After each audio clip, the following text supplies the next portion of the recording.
End of the Fourth Football Podcast. It is me, your host, B-Hizzy, aka Brendan Hurst, and I am joined by Prez, the Prez, Chris Mullaney. How are you doing, man? I'm all right, mate. I'm all right.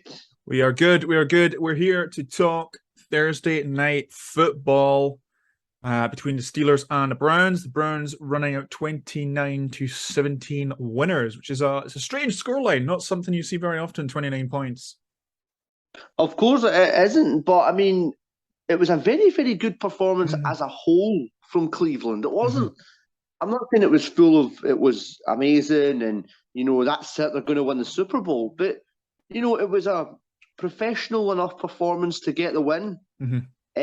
My favourite moment in the game was the last touchdown. Yeah, the scramble. Pittsburgh tried to do something weird and wonderful, and the Stanford band play, as Al Michaels so eloquently put it. I think it was. Yeah, it was just so, because I was looking at it going, why not just throw the thing deep? And maybe your receiver makes a catch, and he makes a guy miss, and he's off to the house. Yeah, it's like, try and get downfield before doing something like that, because that you've got a lot to do if you're doing it from, I think Mitch threw it maybe 7 yards, and then they tried to do it, and then of course it all went tits up, and Cleveland scored the touchdown right as time expired. So, I mean, it was just very strange to look at, and I was thinking to myself, I know Miami done it a few years ago against New England, but the likelihood of a play like that actually occurring is very slim. It is very, very poor. The thing that helps, statistically, I think it's something like a Hail Mary is more likely to work than that play. It's mad, isn't it? It's mad. I think what helped Miami on that play was New England were lining up, preparing for the Hail Mary, because they put Gronk at safety. Because he's just a big guy. So, but I mean that was years and years ago. But just a strange decision. You wonder if I don't know. I think Matt Canada, the offensive coordinator for the Steelers, is trying to implement all this college stuff, and it's just not working. Mitch, what can we say? Magic Mitch is no longer magic. That catch for George Pickens was. Yeah, but that was George Pickens. The throw wasn't excellent. You know what I mean? It wasn't that was like needed a spectacular catch really to be able to be anywhere near, and you haven't seen it. That's a hell of a catch. Yeah, I mean, as I say, I am obviously the reason I jumped on the Magic Mitch hype train was obviously they beat Cincinnati, and my first thought was, well, Mike Tomlin's a better coach than Matt Nagy. Surely they can implement around him, and it'll all go to plan. And obviously, it hasn't. I mean, to lose to New England, okay, they really shouldn't have lost that game, but then they've now lost to Cleveland. I mean, Cleveland now lead the AFC North.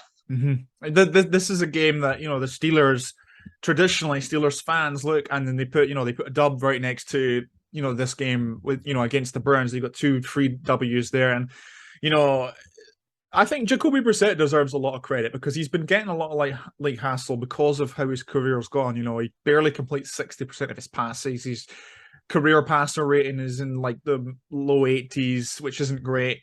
So I think that what we've said kind of ever since the Deshaun Watson verdict came down was that Jacoby Brissett will keep this team afloat.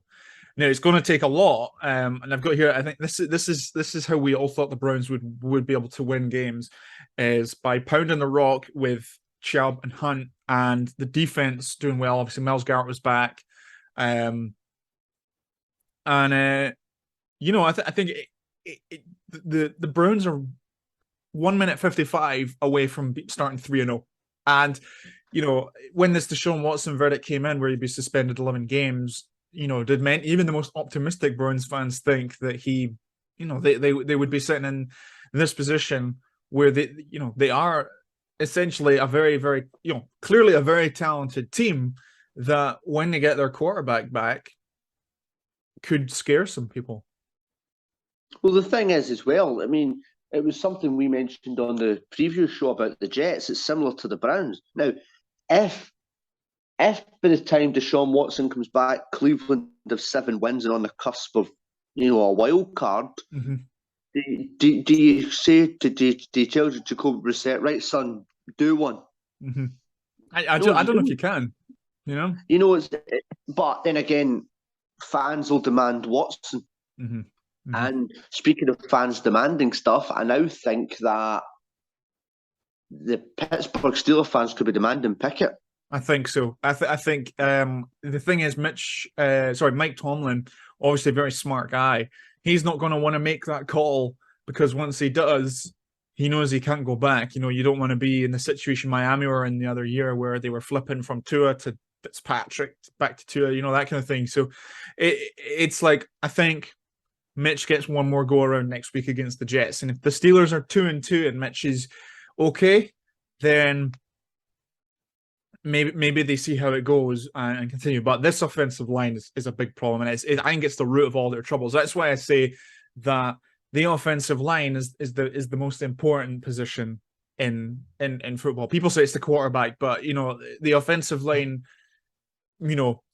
controls everything. It protects the quarterback. If the quarterback can't stay upright, he's always on his back, there's no hope. And additionally to that is if the offensive line can't open holes for the running back. Najee Harris wasn't particularly effective.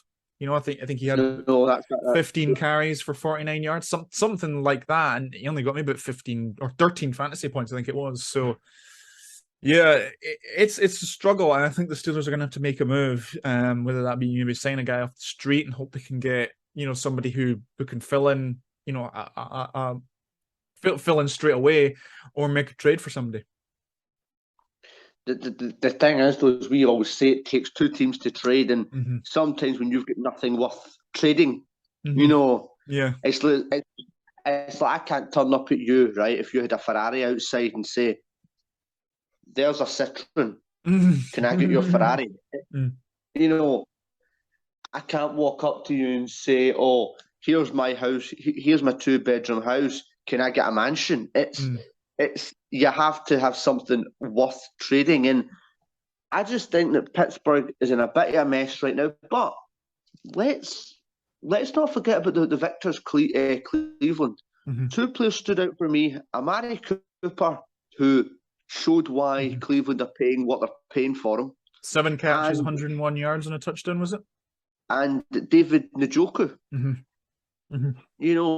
Cleveland have every chance to do something in this league, and if they decide, when Deshaun's available, let's just go with Deshaun. We did pay about $75 trillion for him. Yeah. And this is going to sound really hard, what I'm going to say.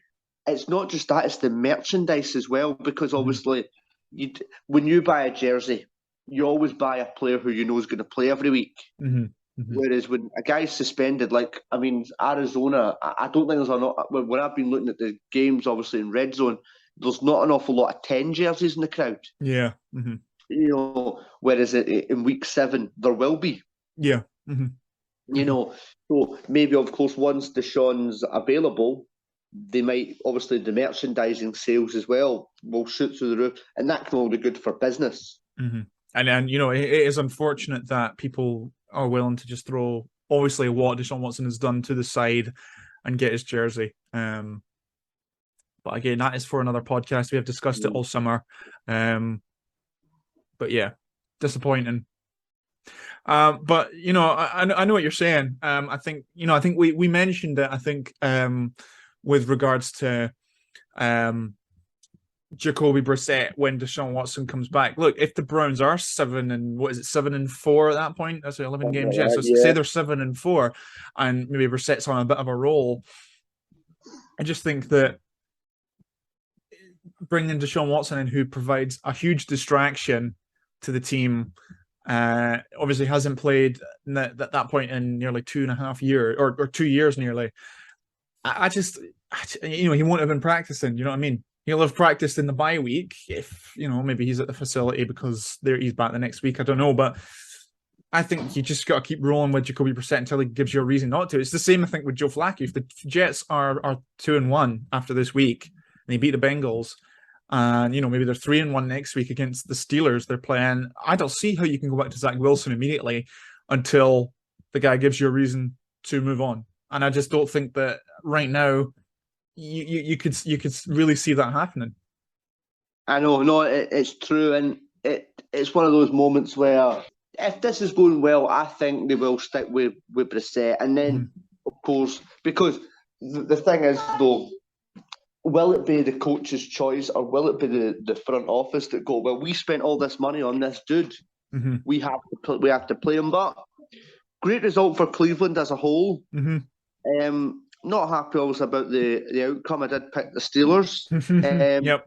But, you know, plenty of time this week to make it up. Absolutely. Yep. You know, you had a good week last week, 10-6. So maybe that can be built upon. Plenty of time to spin it around. But yep, that's it for this game. We'll be back after the short break. We'll review this is the flagship portion of our show. Shamelessly stolen from there on the NFL.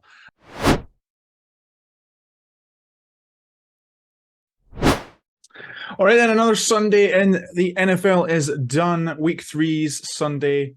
That's it. Another crazy one. What did you think? I enjoyed it. You know, again, crazy games, and that's what we want. We don't want to be sitting watching blowouts. I know obviously you get the occasional blowout, but you know, I enjoyed the end of the Dolphins Bills. The Ken Dorsey's temper tantrum. Temper tantrum. Oh my God! Honestly, he makes my child's temper tantrums look stupid. But you know, I enjoyed it. I've got to say, I think Rodgers winning was obviously great. I was glad to be wrong on that one. I think you'll find the 5-year-old was right. It's true. It's true. Our guest this week was Chris's daughter, Emily, who made picks, and she picked the Packers to win. So shows what we know.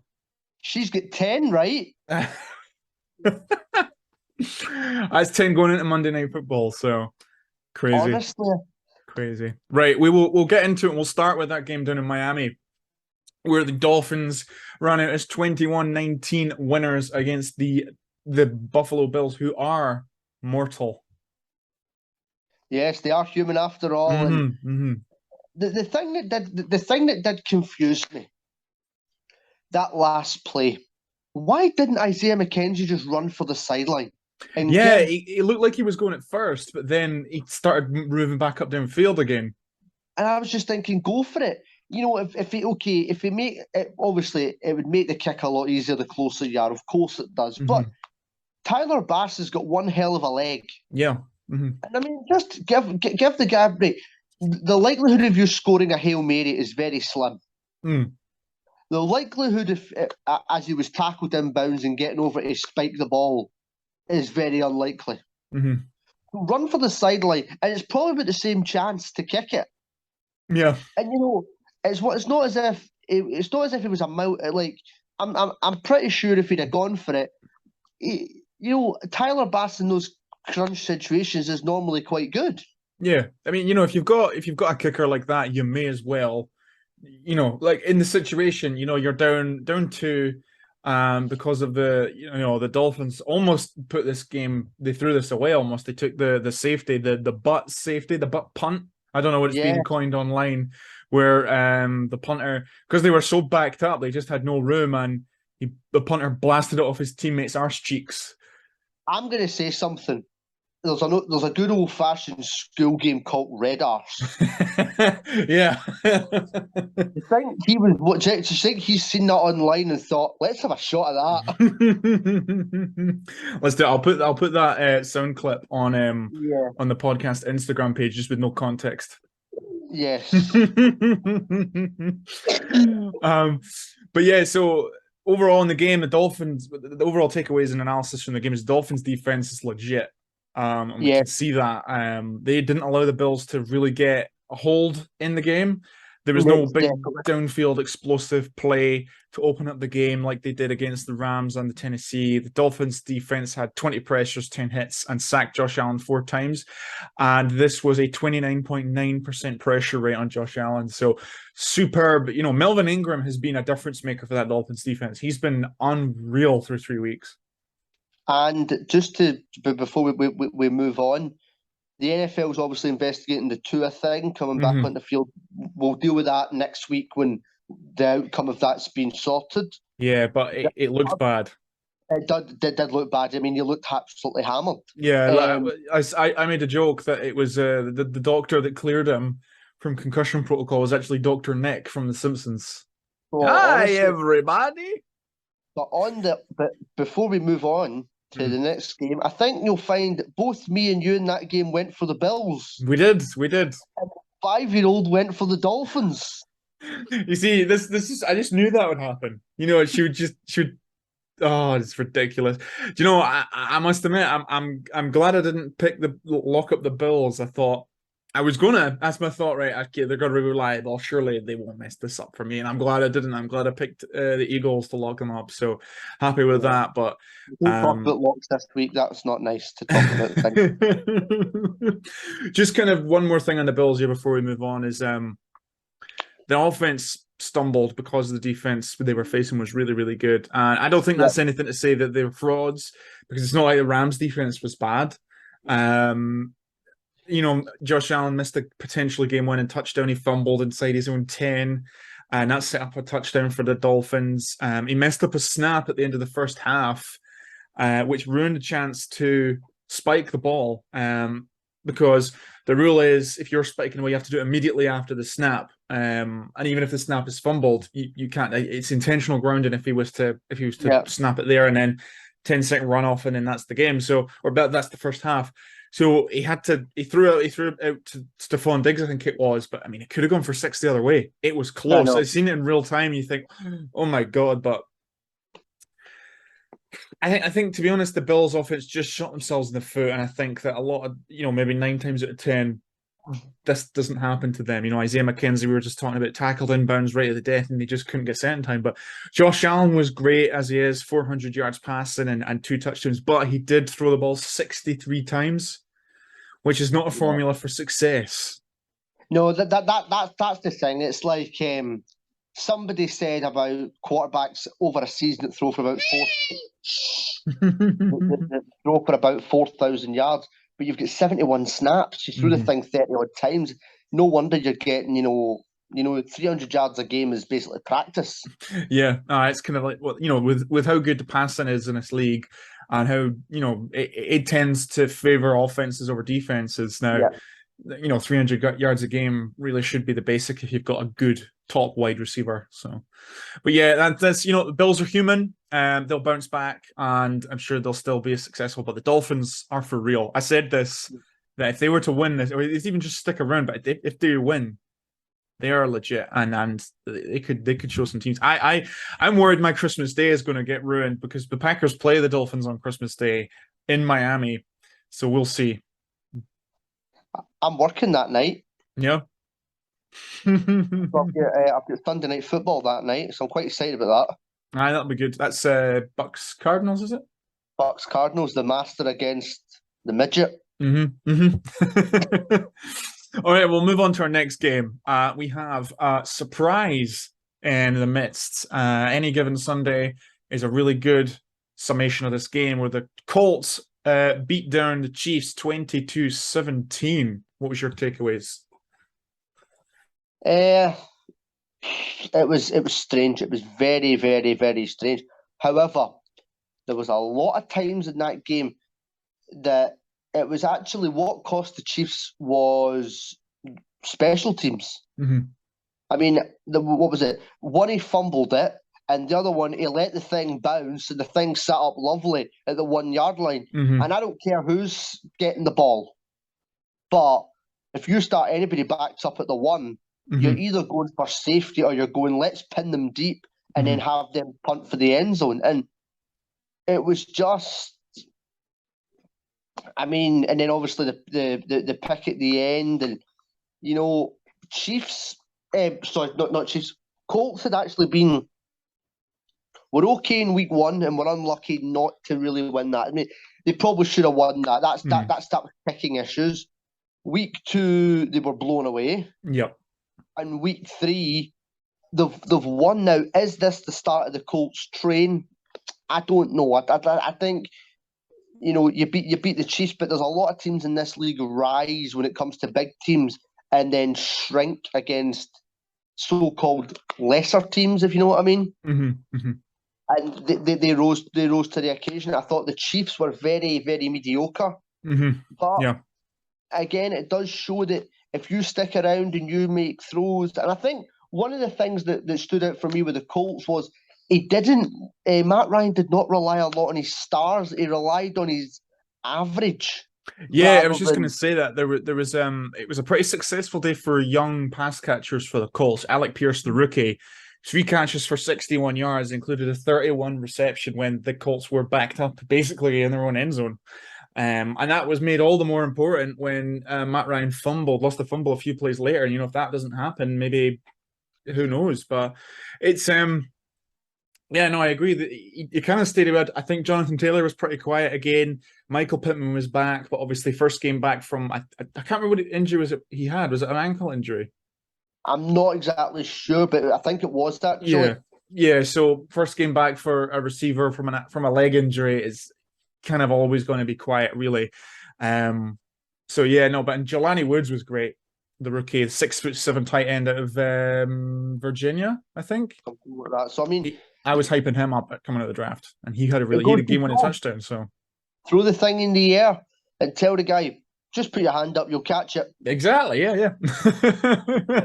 And then what you were saying about these big 6'6" players and 6'7" players. They're not the most athletic, but they can catch it. There you go. Yeah, I think Jelani Woods had basketball background, and I think that football as a sport, you can benefit a lot from playing loads of different sports.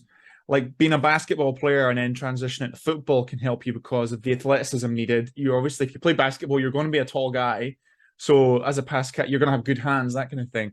I think I seen, Bucky Brooks from the Move the Sticks podcast. He was talking about if you run track for high school, that as well as playing football, that incentivizes scouts to take a look at you and for your speed, that kind of thing. So I think that football really benefits from players that or athletes that play different sports. And Jelani Woods, I'm almost certain played basketball. So, well, what you just said there about basketball must be a tall guy. You tell Steph Curry that. Yeah. Just my last point on this game. I think the Chiefs kind of kicked themselves with their special teams errors. I think you spoke about that. They had a muff punt by Sky Moore.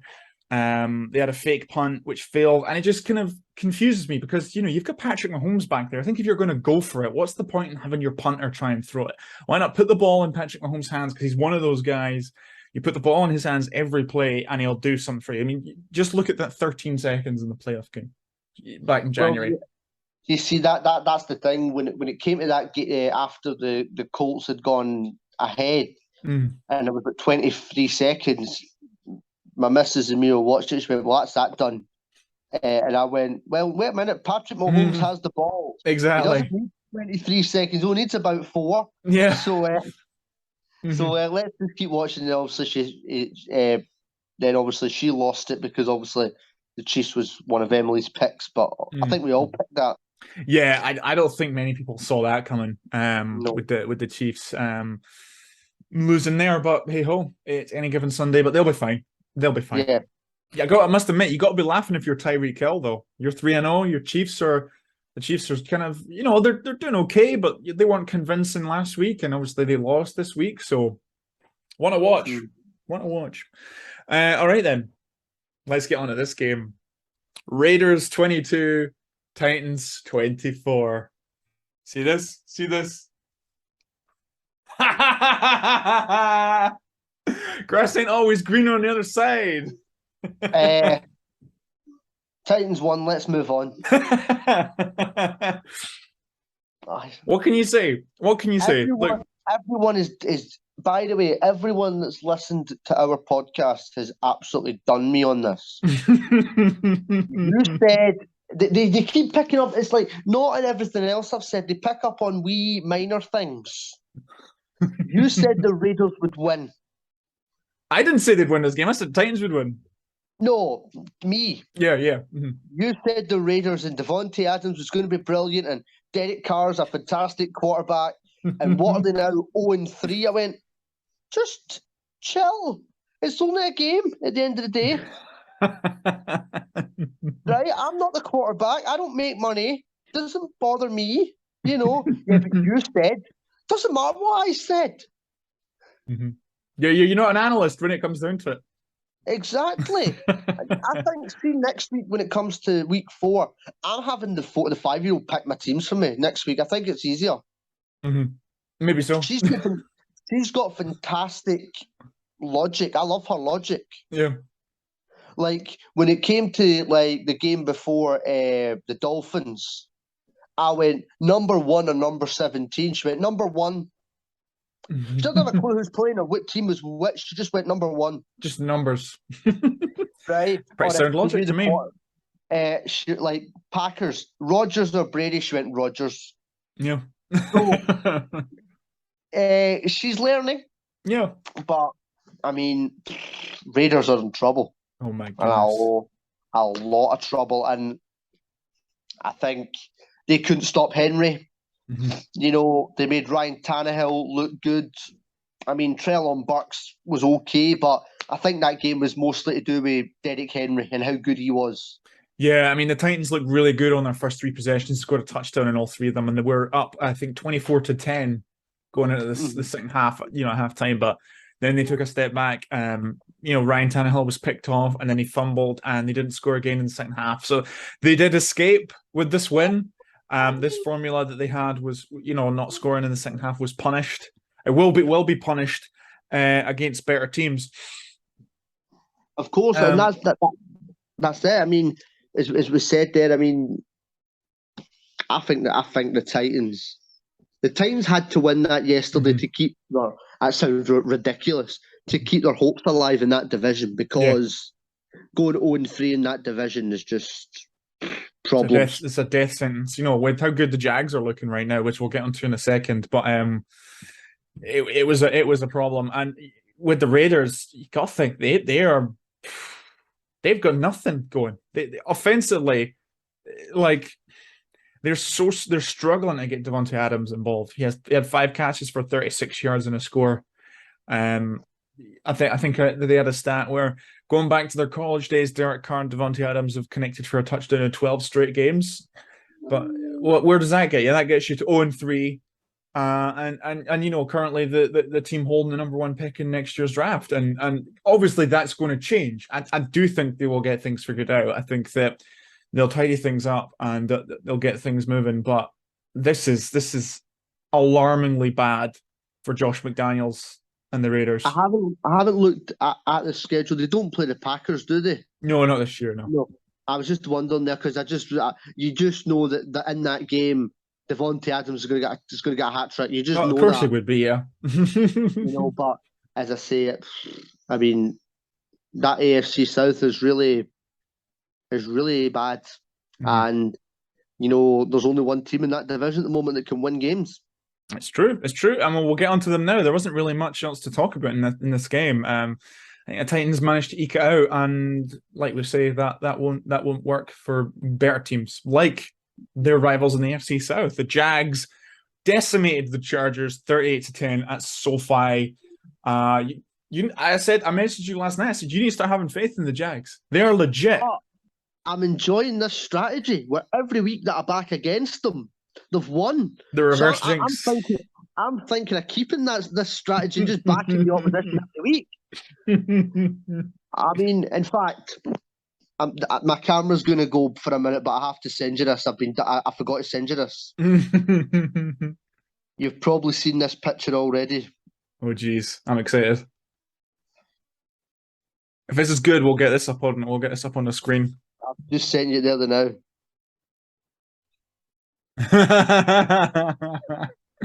We'll share screens. We'll get that in for the podcast.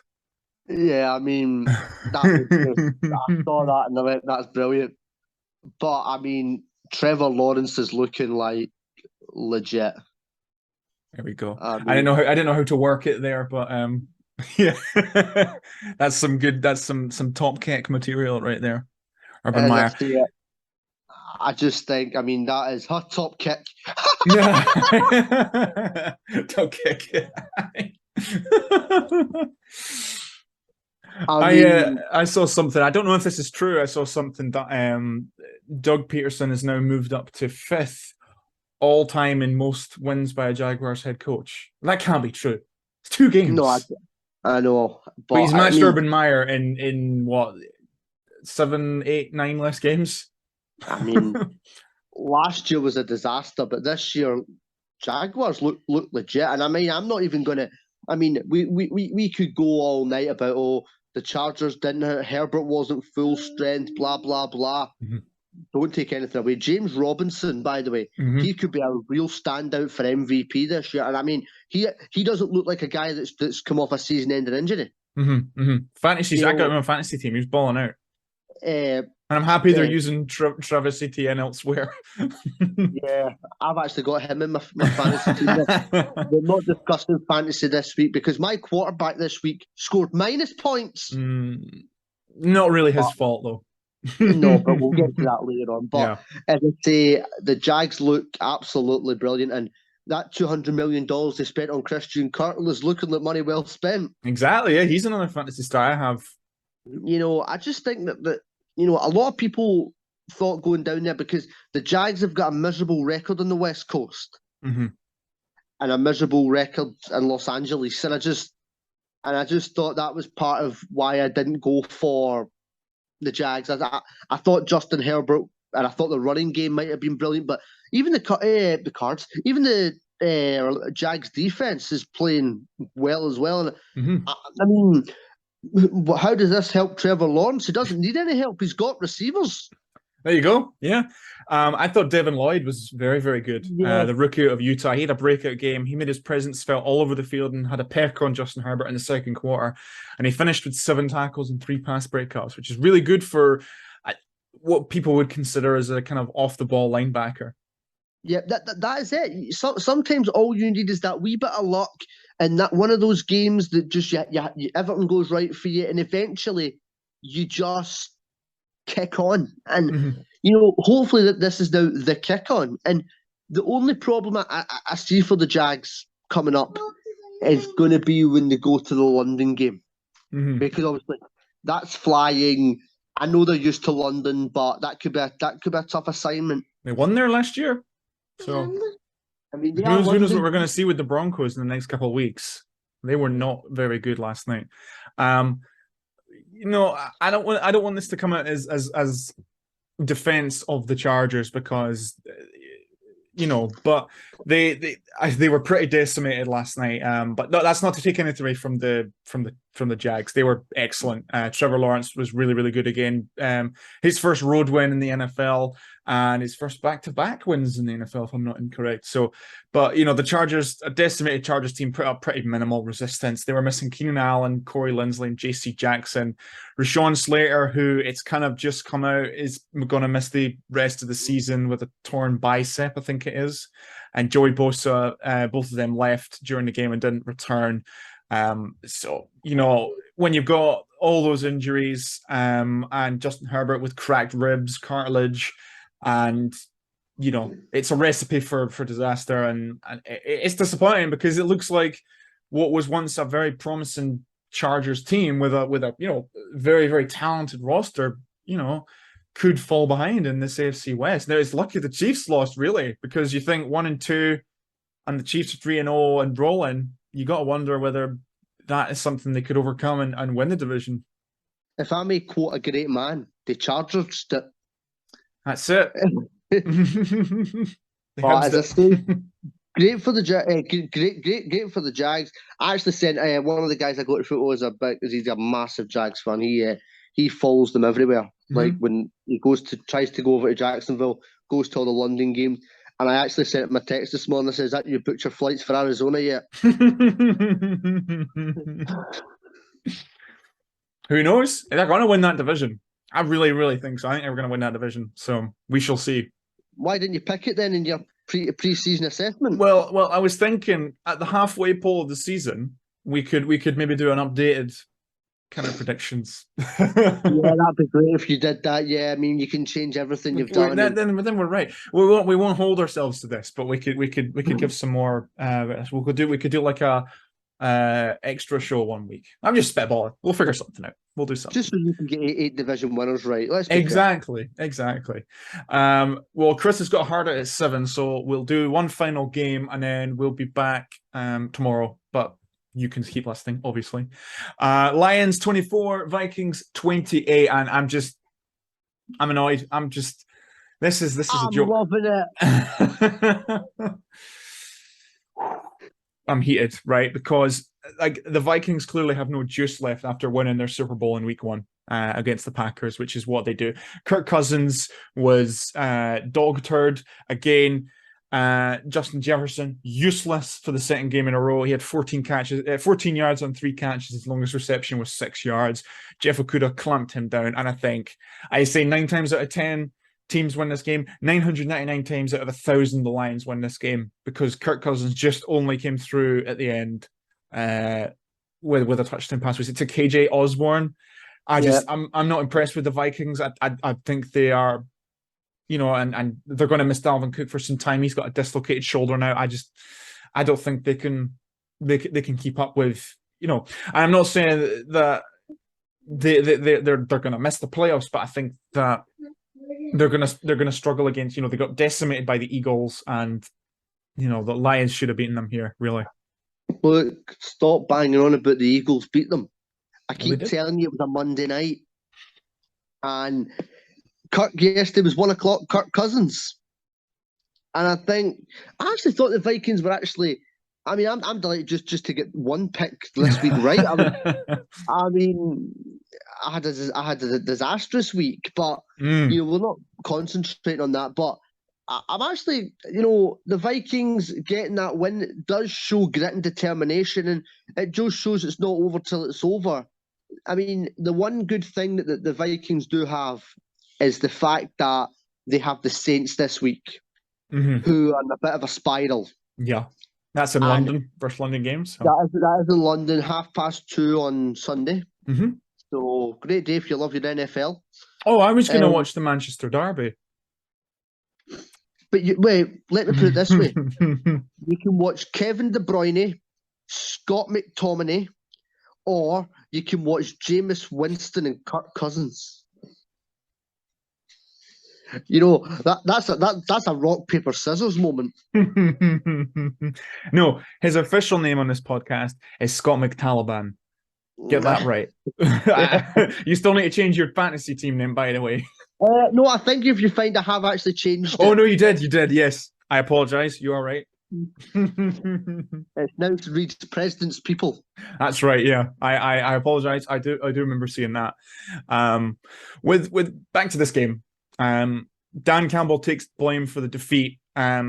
He wishes he went for it late on 4th down. They were 4 for 6 on 4th down throughout the game, and they were facing a 4th and 4 they were up by 3 and they only had 1 minute 14 left. They went for a 54-yard field goal, which Austin Seibert had missed. Or he missed it pretty badly, and he shanked it wide quite badly. And he'd already missed a 48-yarder. Greg Joseph had a dreadful kicking game. Yeah. I think like every year there's like 1 week where all the kickers in the league have a bad games. It didn't happen this week. I think this game was probably had some bad kicking, but Austin Seibert had already missed the 48-yarder, and it set the Vikings up in pretty good field position. I think really, to be honest, going for the field goal was the worst decision that they could have gone for. They could have gone for it, then whatever, and they could have punted. And that would have made the Vikings have to go further. But it is what it is. The Vikings win, but I mean, I think I really do mean it when I say I think the Lions win this game 999 times out of 1,000. I know. I was just happy to get 1 pick right this week. I know you started 0-4. That's big yikes. Yeah, I mean, I think we actually did the count this morning, and I think I have 6 or 7. Okay, that's not terrible. That could be worse. I haven't noted yours down. I only noted Emily's down because obviously so we could keep track on it. And she then watched the Dolphins Bills highlights. So she quite likes that. Don't know why she saw the mascot of the Dolphins Oh, right. Okay. Okay. So she switched again. Is she now a Dolphins fan? I just think she likes mascots. That's Yeah, it. Like, it's a but good way to do it. she likes the Packers because they play in green. That's fair. So She picked the right green team. She would have been yeah, sad if she picked the other green team. I'm trying to find another green team, but the Yes. Jets. I suppose you could say the Eagles playing green maybe as well. To a certain eye, they have Yeah, they have green in their uniform. nah, Um, she likes all right, the well, we're going Packers. to take a short break, and then when we're back, we're going to talk about Ravens Patriots.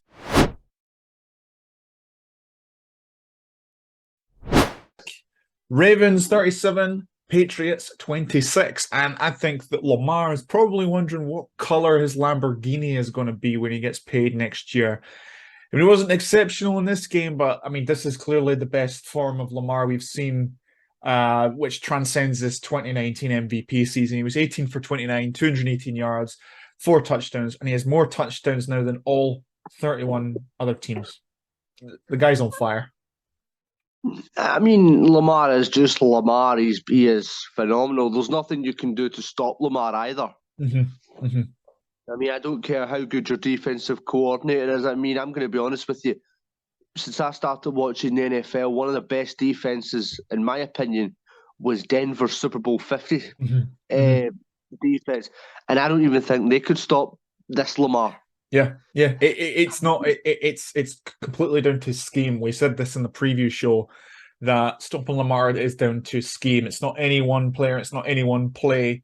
It's how can you minimize the danger that he poses, and it's a tough ask for the vast majority of defensive coordinators because the guy like this narrative that he can't throw is just ridiculous.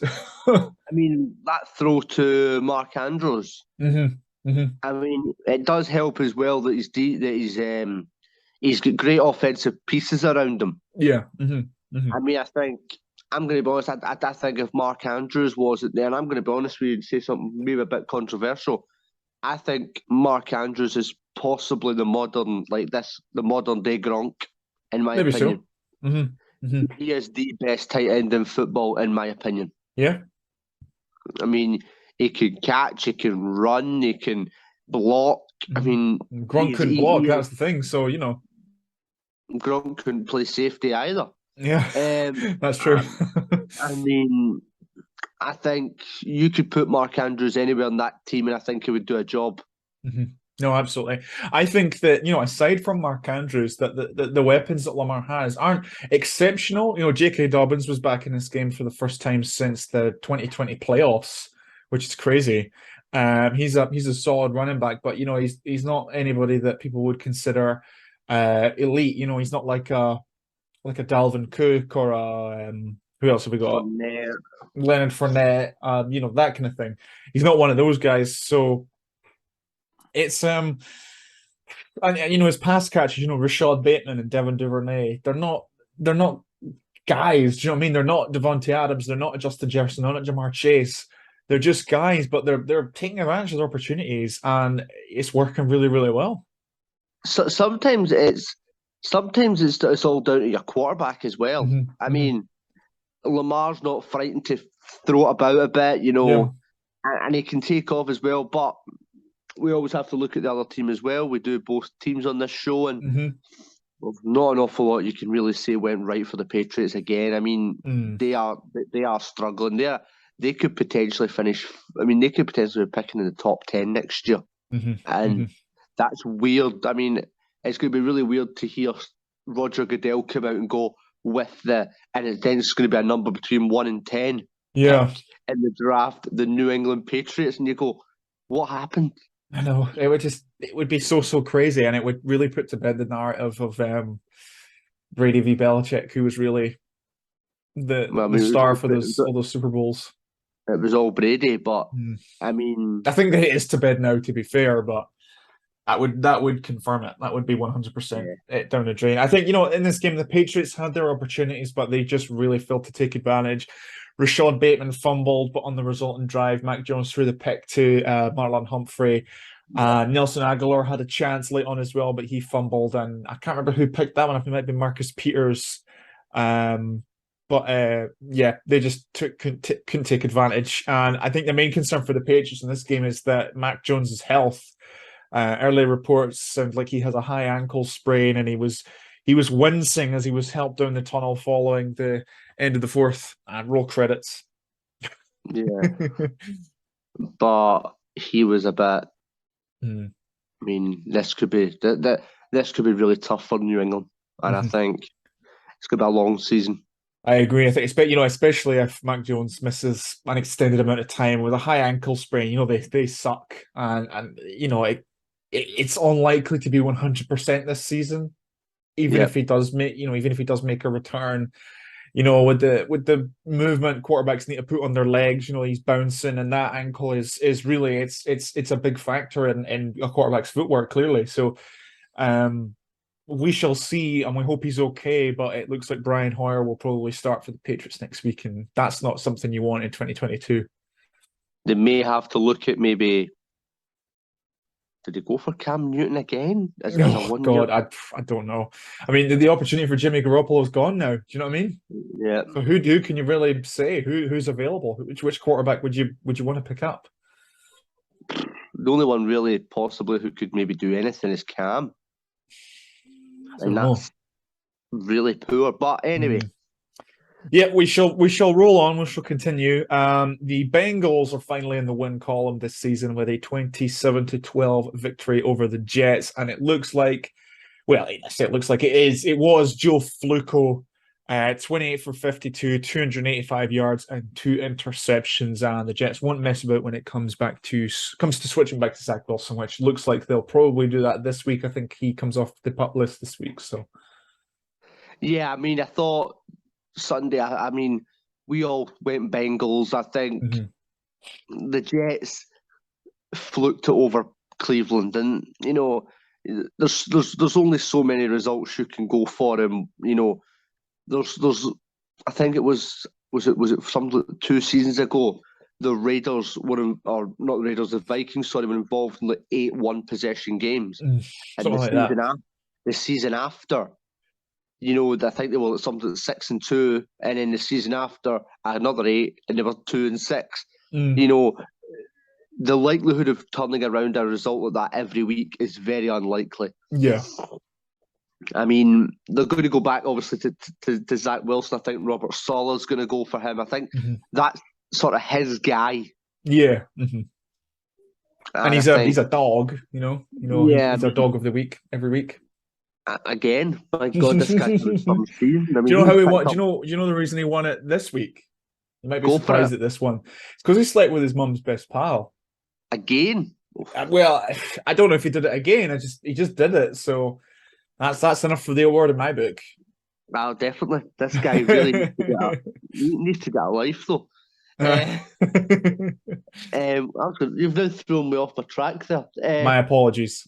But I mean, Zach Wilson's Robert Sala's guy, and when you draft a quarterback, and it doesn't matter who it is, you've drafted him, therefore you play him. Yeah.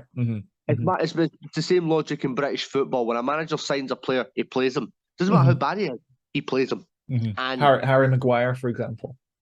Well, let's not go into that, but I just think that the Jets have a chance of doing something. I mean, I thought Garrett Wilson has impressed me. I know he gets smacked, you know, but scary looking injury there.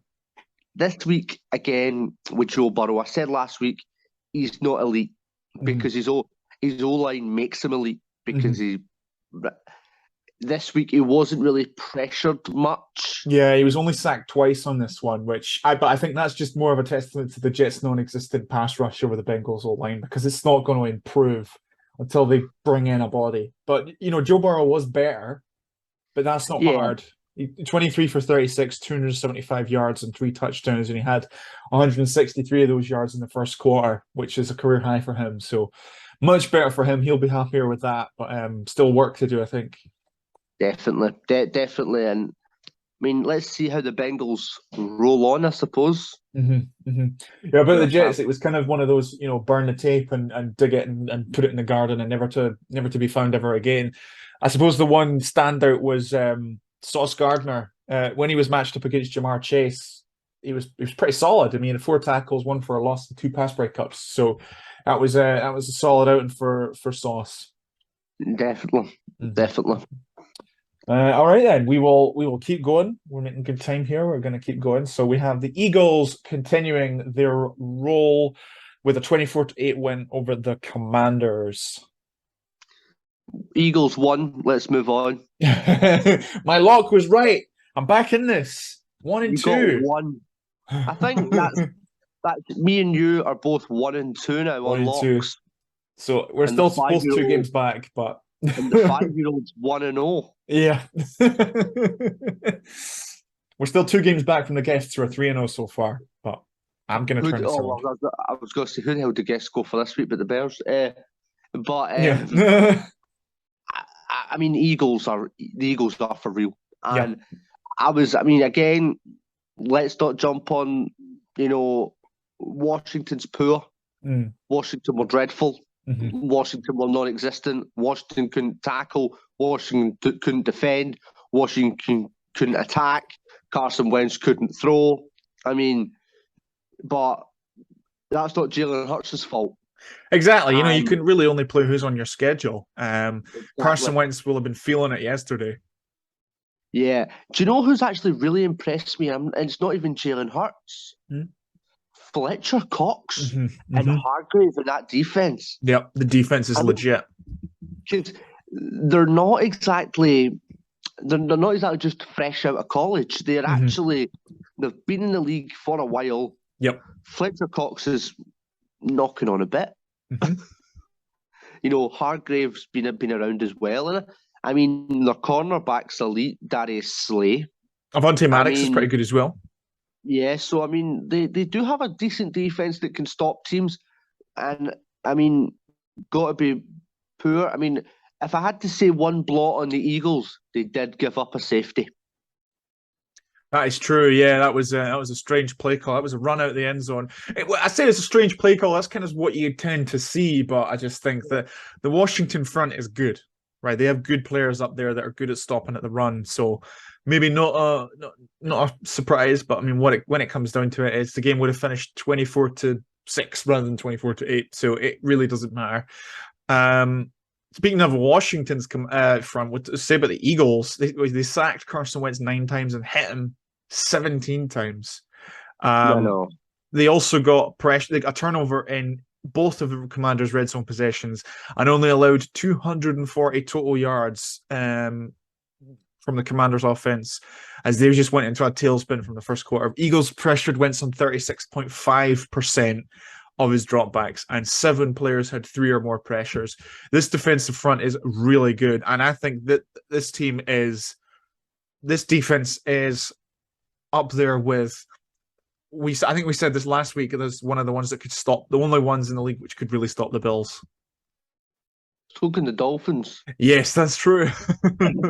So it doesn't matter, if the Dolphins can do it again in the playoffs and the AFC Championship game. It don't matter. I'm going to ask them, are they the number 1 in the NFC? I think right now, who's really better. The Rams are, they're all right. The Buccaneers are, a tough watch. They're struggling. The Packers, what are we? We're still yet to really see a convincing performance for them. Do you know what I mean? Yeah, so right. I don't really know who you consider better than the Eagles right now. I don't think there is empty. I agree. Shout out to Devonta Smith. 8 catches, 116 yards and a touchdown. And Jalen Hurts again, spectacular. 22 for 35, 340 yards and 3 touchdowns. This Eagle, I can't believe I consider this Eagles team was a 4th seed. This team is on its way to the 1 seed, and I don't know who can stop them rolling right now to knock that out of contention. Definitely. There is nobody. I think Carson Wentz. I don't want to put this all on him. He physically had no time. Do you know what I mean? This was disappointing. He would have wanted to be better than this and put up more than 6 points really. So Yeah, I don't really blame Carson Wentz for this one. Just getting sacked 9 times and 4 of them were in the first quarter. I think the Eagles had or were outgaining the Commanders in the first quarter by like 237 yards or something. Ridiculous. It was crazy. It was absolutely crazy. So yeah, another resounding win for the Eagles. I would say one little thing about the Eagles is I don't know if they maybe take their foot off the gas or they struggle to. I don't know, but 24 points in 2 straight games now just seem, for two teams that were really there for the taking. It seems like they could have done more, but maybe they take their foot off the gas and they trust their defense, and it's worked. Yep, definitely. Yep.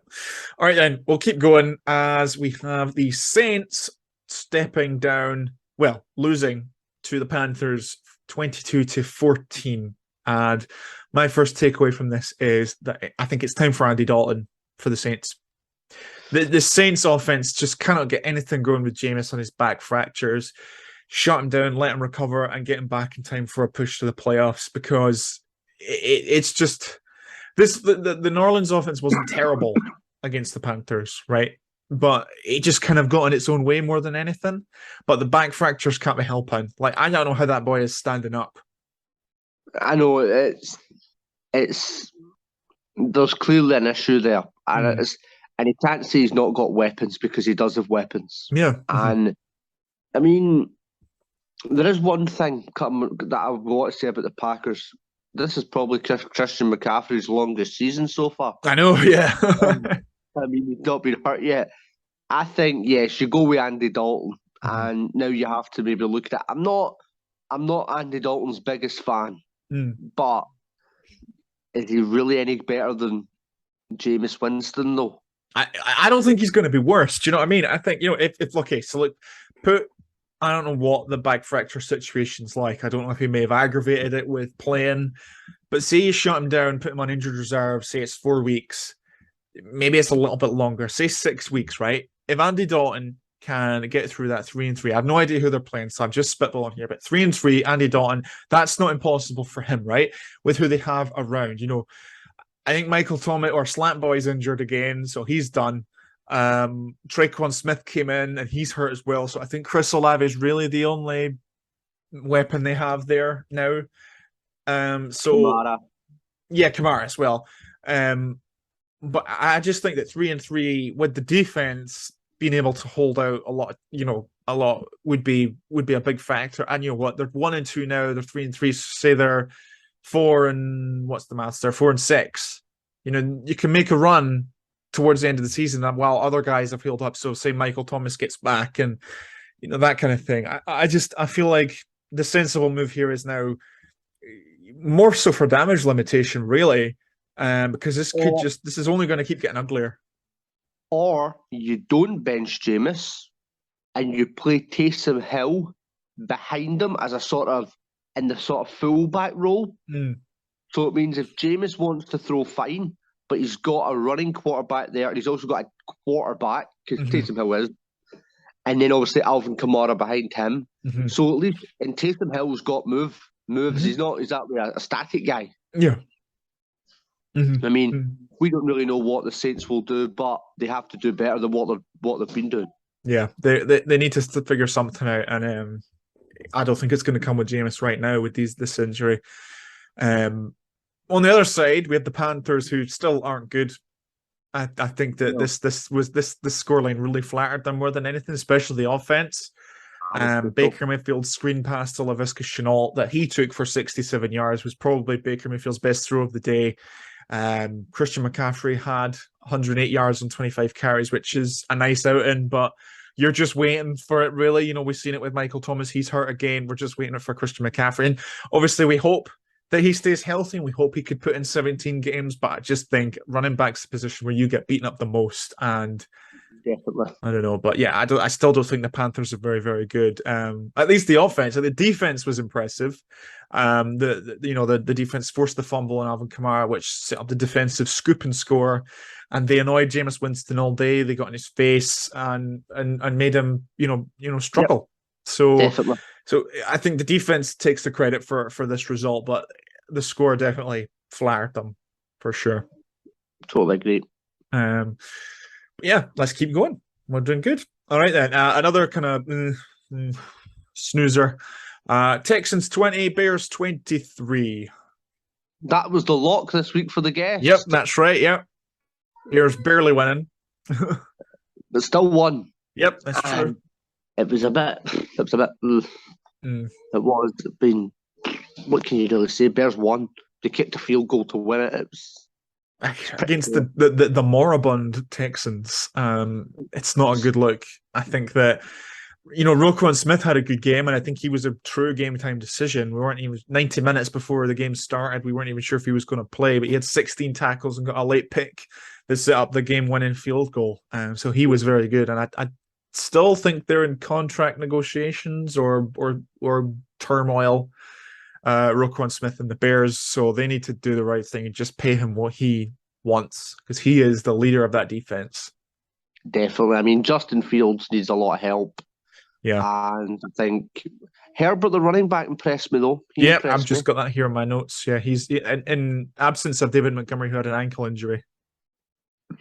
But 157 yards on 20 carries and 2 touchdowns. And I think he had a couple catches for about 12 yards as well. So, solid for Khalil Herbert. There wasn't really much else to talk about in that game. No, I just think, look, I think that Justin Fields gets a lot of, really from other fan bases, especially in the NFC North. But I think at some point it can't be somebody else's fault. I think, I don't think there's really any doubt in his talent, but second year in the league, in a dire situation with the offensive line and the weapons not really getting implemented in this offense, so I think that kind of justifies my standing on. I think Justin Fields is really talented, but he's just not in a good situation. But at some point, it can't always be everybody else's fault. He was very, very bad the other day. 8 for 17, 106 yards and 2 touchdowns. I think the Bears have got something like 28 completions through 3 games. And the thing is, they're just not passing the ball. So yeah, it's gonna leave them for not very many completions. I know the run game seems to be working. Khalil Herbert had a good game. David Montgomery was good last week against the Packers. So I think this is a run-first offense. But Justin Fields needs to really prove that he was worth the first-round pick. And I honestly wouldn't have blamed the guy to demand a trade and to go elsewhere after his rookie year, because the team clearly wanted nothing to do with trying to improve other than getting rid of Matt Nagy. They had Allen Robinson in the palm of their hands, and they could have done anything to rebuild those bridges and keep him in town. And it wasn't done. Like Allen Robinson and Darnell Mooney, that's a hell of a lot better than Darnell Mooney and Equanimeous St. Brown or whoever the hell they've got else on as a pass catcher. I know but the Bears have been the word dysfunction. Mm-hmm, mm-hmm. It's we will see with the Bears, but I think they are a bit of a fraud at 2-1 and have benefited off a lot of things going their way. Obviously playing the Texans for one, and in the 49ers in week 1, we know that was a slogfest in the monsoon that it was essentially. So, but yeah, nothing else really to report on this game. Bit of a meh one. Continuing meh ones, we have the Packers winning 14-12 against the Buccaneers. And before I was thinking about this game today, and this is after I'd written my notes, so I'm just going to say this before I forget to say it. Now, the Packers won on the scoreline and on the night, right? But I don't really think there's a winner from either side. I don't think either team really wins the mental battle. Like, people are saying, yeah, this is a massive confidence boosting win for the Packers, right?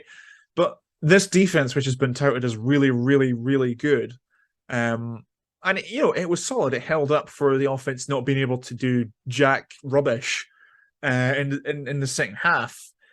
It held up, right? But the Buccaneers came within 2 points. Tom Brady came within 2 points of tying this game up and sending it to overtime with, his top three wide receivers, or essentially his four wide receivers not there, right? Because if you look at the top receivers for the Buccaneers last year, you had Mike Evans suspended, Chris Godwin's got the hamstring injury, Gronk obviously retired, and Antonio Brown, who is in purgatory, right? And then obviously Julio Jones and his hamstring, or I think it's a torn PCL. So, to be honest, I think he's just better retiring now. It's over for Julio Jones, unfortunately. The fact that and as well as that is, they were down to their third string left tackle, Donovan Smith, who was essentially a revolving door, and it was only because Tom Brady was able to get the ball away quickly in some places that he wasn't sacked so much. I think that's a concern for the Packers defense, which really held them in check for most of the game. But when it came down to it, they were lucky. And on the other side is the same thing. The Buccaneers have been touted as, I've been hearing people say it's the best defense in the league, but that logic that I just said can't not apply to the Packers, who have been told they have a terrible receiving core and have no weapons, and Aaron Rodgers is going to roll his eyes all season because he's going to let him down. And the Packers weren't exactly not short-handed. They had, Sammy Watkins is out on injured reserve, and Christian Watson was done. So concern for both teams, offense-wise. They're both a tough watch in this game. This was not good. What was your thoughts? This was a win more for Aaron Rodgers. Yeah. Mm-hmm. Tom Brady didn't care if he won it or not. Yeah. Tom Brady doesn't care. Mm-hmm. Tom Brady is like Lamar Jackson, LeBron James. Mm-hmm. I'll get us to the playoffs and then I'll play. Yeah. What else have I got to really do in the regular season? I've got all these records. It's about collecting more rings for him. Yeah. So Aaron Rodgers won, and Aaron Rodgers is now going to go, I beat Brady and I'm the best quarterback. No, you're not. Deal with it. Mm-hmm. But it was obviously I caught it on Redstone, and every time the game went back to it was just Aaron Rodgers throwing an interception or Tom Brady getting sacked. It was it was like definitely a defensive shootout. Like the defenses were on top, right? And that sounds like I'm contradicting what I just said. But it was a defensive slugfest, And one of my concerns about, how that kind of led to be was, despite a blazing start, the Packers offense really continued its trend of failing to get back on track after a punch in the mouth. We saw it in the playoff game against the 49ers where they were rolling, and then Mercedes Lewis fumbled, and then they just couldn't do anything all game. They shriveled up and they just couldn't do anything. The same really happened here. They were up 14-3. This was about to be 21-3. And Aaron Jones fumbled. Vita Vea forced the fumble on the Tampa Bay goal line. And then the Packers failed on 8 straight third downs after going 5 for 5 before then. And they also, in that stretch, they had 17 plays for 44 yards. And you just wonder, like, Matt LaFleur, he gets the yips almost. He just deviates from the game plan. This Packers identity, this offense of this Packers identity is clearly run the ball, right? Yeah. Now, obviously, Aaron Rodgers could throw it, and he did, and he was good. He looked good when he was throwing it, in the first half. But that formula will be punished against teams which aren't down, a million receivers like Tampa Bay were. I am beyond amazed Tampa Bay didn't win this. But it doesn't matter how you win it as long as you get the win. Mm-hmm, mm-hmm. And then we transfer to the other side of the ball. I think that Tom Brady was impressive considering the circumstances. 31 for 42, 271 yards and a touchdown. The Packers defense frustrated him often, and it culminated obviously in the end with him with the 2-point conversion, which was broken up by Devondre Campbell. But I think Darnell Savage probably had it covered regardless. But yeah, it was concerning for the Packers defense that it came down to that. Now, Romeo Doubs, I shall say, was very, very good. 8 catches for 73 yards on a touchdown. He has 3 straight games with a reception of at least 20 yards. and he's the first Packers rookie wide receiver to have 8 catches in his first 3 games since 1988 or something like that. So there's a bit of trivia for you. I think this guy should sack the stat guy, Brendan. I think there's a new job. There you go. But yeah, not really impressive for either team. And I think that for what it was, 2 guys, the two of the best quarterbacks ever, right? You can put them in whatever order you like. These guys are the 2 best, and it's disappointing that this. I don't know if it's so much a rivalry, but the head-to-heads kind of this last round really ended like this, where it was just what they weren't really the factor most of the game. They're going to have round 6. I think they 2 will meet in the playoffs. I would like to see it. Maybe just not a Lambeau. Not a fan of playoff games at Lambeau right now. But yeah. All right, we'll keep going. We've got one game left, and we'll go for a short break, and then we'll continue with the rest of the games of the week. Rams 20, Cardinals 12. What did you think? Kyler Murray's got problems. Mm-hmm. He misses Devontae Hopkins. He misses DeAndre Hopkins. Mm-hmm. I mean, that's it. He has to sort of Marquise Brown. I mean, it looks like they have some kind of chemistry. I think they played together in college, if briefly. They did, but it's not. You can't bring college to the NFL. You just can't. Mm-hmm. Mm-hmm. And I think there's a lot of issues with Arizona right now. And all I'm seeing online is fire the coach, fire the quarterback, fire the DC. Why fire people? There's no need for it. Clearly, there's an issue with Arizona. Someone said to me, because obviously DeAndre Hopkins out for 6 games, Arizona have to target 3-3. Mm-hmm. Now, they're now 1-2. Their next game is the Panthers. Mm-hmm. Then they have the Seahawks. Mm-hmm. And then I think it's the Eagles is the other one. So 3-3 is really the ceiling. Yes, that is it. I mean, they could beat the Panthers. Mm-hmm. They could beat the Seahawks. And I think the Eagles will smack them. Yeah. Mm-hmm. Mm-hmm. However, there's got to be an issue somewhere. And they can't throw to anybody. They can't block anyone. And the midget refuses to run. Mm-hmm. I'm sorry. If you're going to get smacked, you play professional football. You're going to get smacked. Deal with it.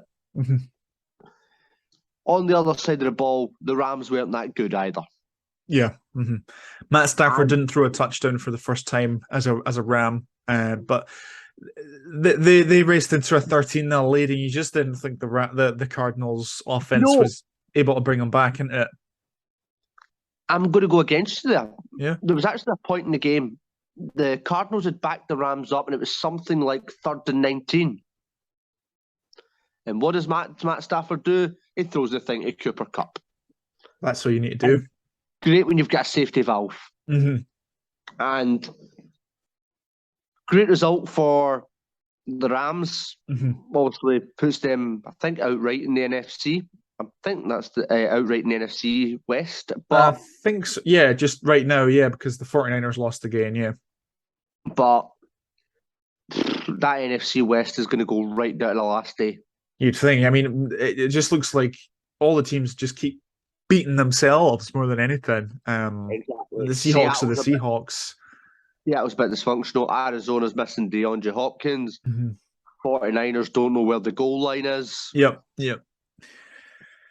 I think that I agree with you. I think that losing DeAndre Hopkins is a huge factor. The Cardinals' offense had 22 total yards on its first 13 plays. They just couldn't, when they did kind of get rolling, they just couldn't land a return punch. Don't think they got into the end zone. They had they didn't get into the end zone. They had 4 field goals on their final 5 drives.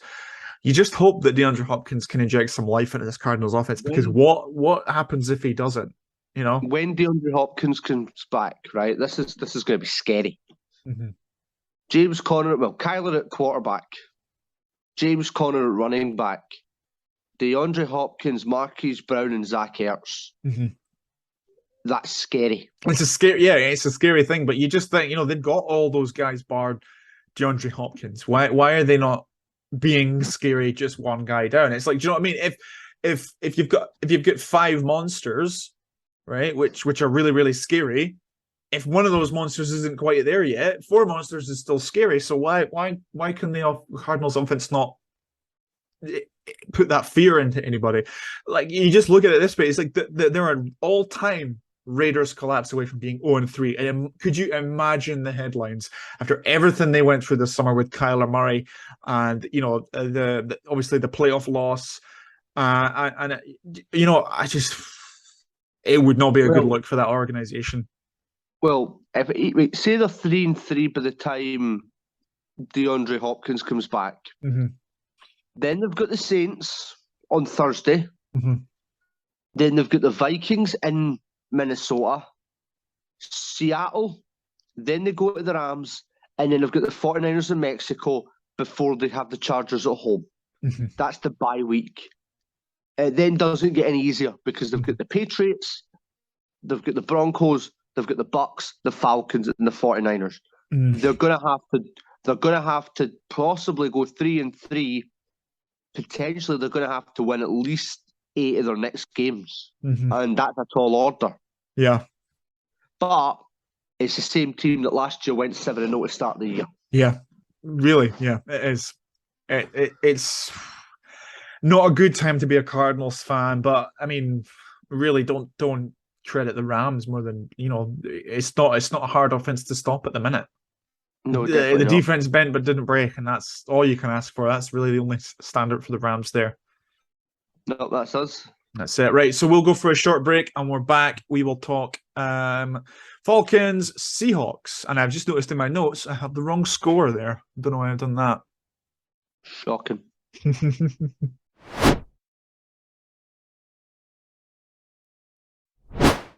Falcons 27, Seahawks 23. What did you think? It was a bit, again, hard watch. Seahawks are competitive, and that's all you could really ask from Geno Smith. Rashad Penny had a good game. Mm-hmm. The greatest physical specimen known to man got a touchdown. But Drake London impressed me. Marcus Mariota's actually looking like Tennessee Marcus Mariota. Yeah, Marcus Mariota was pretty good. I don't think he's really the problem. He had 183 yards on his first 8 completions. I think because of that, the Falcons can probably win a couple of shootouts this season. Yeah, and let's see how they do. Everyone had them picking number 1 next year. I don't think they will. No, I don't think they will. I think they're going to be solid. Especially if they can get Kyle Pitts involved. I mean, look what happens when you get Kyle Pitts more catches. He had 5 for 87, right? So get him more than 2 catches, and it can be impressive. Like, he needs to score, right? He still hasn't scored a touchdown in the United States since turning pro. So I feel like Marcus Mariota is more comfortable throwing to him as well. I think that there's a correlation there. So honestly, I don't think this Falcons offense is that bad. I think people really overreacted when Calvin Ridley was going to miss the whole season. But the receivers they have aren't too horrible. Drake London is really, really impressive. Yes, I quite like seeing him actually. Mm-hmm. Mm-hmm. No, I agree. To be honest, it's only really, apart from draft night, it's only been the last 2 weeks I've really seen him. Yeah. Mm-hmm. But no, it's impressing me. And let's see how the Falcons do between now and the end of the season. Yeah. No, I don't think they'll be in the playoff race, but just another one of those teams that they'll be party poopers. I think they could ruin, the Saints, their chances. There's something like that, Definitely. Mm-hmm. And then kind of Geno Smith was, he was good for majority of the game. I think he had a couple bad throws on some third downs in the red zone, which means Seattle had to settle for field goals. But he got the ball back late, took 2 sacks, which were just really at bad times. I think he had a sack on 3rd and like 8 or something like that, and it sent it Yeah, to so 4th and 18. So it sent them out of field goal range, and then he had a late pick as well. So you're getting really what you expected out of Geno Smith. I think he's competent. He's keeping them barely treading water, but I do think the ship's going to go down soon. But I don't think Drew Lock would be any better, and I don't think they'd be advised making a change. no, I think you stick with Geno Smith for the season. Mm-hmm. Hopefully, you're picking top 5, and you might sneak a college one. Yeah, maybe get Bryce Young or CJ Stroud or something like that. So Oh, no, they're going 1 and 2. yeah. But yeah, that's it for this game. Falcons' first win of the season. So yeah, good stuff. Sunday night football. I mean, it was simply just the worst thing I've ever seen. My eyes were bleeding after watching that recap. It was horrible. The Broncos' offense continues to be a dumpster fire. Constant penalties, bad throws from Russell Wilson for 3 weeks in a row now. They had punted 10 times, and they haven't scored more than 16 points in any game so far. Like, what? It was deplorable. It's bad, and Thank God I wasn't working Sunday night. I think you would have turned it off. You would have rather dealt with the residents. I'd rather watch Road Wars. Aye. But it was deplorable. I mean, I don't even want to talk about the game. It was that bad. No, it was not good. I think Jimmy Garoppolo had the worst game of his career as well. I mean, outside of the first quarter, he didn't get the 49ers didn't get past Denver's 47-yard line. He had a fumble in the third quarter, and then he excised Dan Orlovsky of his meme when he ran at the back of the end zone. Jimmy Garoppolo just took too much of a drop back and went out the back of the end zone. They did actually also throw a pick six on that play, but because of the safety, it was killed off. So silver linings, I suppose, but rough showing from both teams. We say a defensive slugfest, but clearly one not appropriate for prime time. 17 punts in total, and unfortunately, 11-10 is not scoregami. Can you believe it? It's the second 11-10 scoreline in NFL history. The last one was 2008. Didn't know that. So not a fun one. When you get a game like this, you just with the scoreline like this, you just hope that you get scoregami, and unfortunately, not this time. Not this time. So I don't think we've had one yet this season either. No, I don't think so. No. So hopefully we'll get one soon. Here's my hot take for next week. We're gonna get a scoregami in week 4. Oh. It's happening. But we'll just the less said on this game the better. Dire from both teams, and just not something you want to ever look at again. And then Monday Night Football, Daniel Jones and the Giants falling to the Cowboys 23-16. I think Cooper Rush is kind of fast proving that he's one of the best backups in this league. He was good again, 21 for 31, 215 yards and a touchdown. Do you know, Cowboys deserve the win, but I'm actually going to read out to you. I'm going to probably disappear on camera here. I'm going to read out Colin Coward's tweet that he sent out this morning, and it's why I've now gone off him. Let me see if I can find it now. I'm actually really upset with this tweet. I'm excited for this. He could have tweeted anything else in the world and I would have allowed it, but he tweeted this. It says, it says, Brian Dable has limitations and his name is Daniel Jones. I can imagine you got in your feelings about that. Oh, I've gone off him. I mean, Daniel Jones can play. I mean, he was one Trayvon Diggs interception away from taking that game to OT. I think he was good. He was good despite the situation last night. And knowing Brian Dable, he'd have probably gone for the 2 points. You know, the Giants are actually for real. And I don't see why everyone's banging on against them. And, you know, I've actually got in a thing with someone else, I've actually got them winning the London game. Really? we've predicted the 3 London games, Mm-hmm. and I've gone for the Vikes to win this week, Mm-hmm. the Giants to beat the Packers, and I had to take the Jaguars. Yeah. Well, I mean, to be On fair, the with the draw. way the Broncos have been, that could be a lock. Yeah, but Um, the Giants are okay. They're going to be a wild card team at least. I They're going to think be they're okay. I think they'll be up there. I think Daniel Jones was pretty good despite the situation. It's just the offensive line didn't help. Evan Neal, rough outing for this boy, the rookie. Daniel Jones was pressured on 40.5% of his dropbacks and got sacked 5 times, and that's just the recipe for disaster. exactly. But he made some good throws. He was smart with a lot of the decisions he made. I think there was only one that I saw where you just think, maybe he could have thrown it and got a couple more yards rather than just shuffling out of bounds. But he's the NFL quarterback. I'm the fat guy that sits in an office in Bathgate and talks about him playing quarterback. So maybe there's a reason for that. but yeah, no, I think he was good. That was probably his best game this year.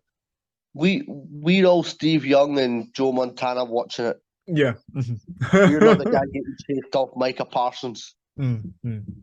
Kind of my final point of analysis in this game was I think the Cowboys' run game was pretty effective. We say Cooper Rush was good, but Zeke and Tony Pollard both combined for 28 carries, 178 yards, and a touchdown. It was highlighted.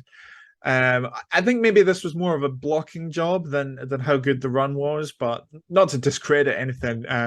They called a toss play on 3rd and 12, and Ezekiel Elliott turned it into a 27-yard gain.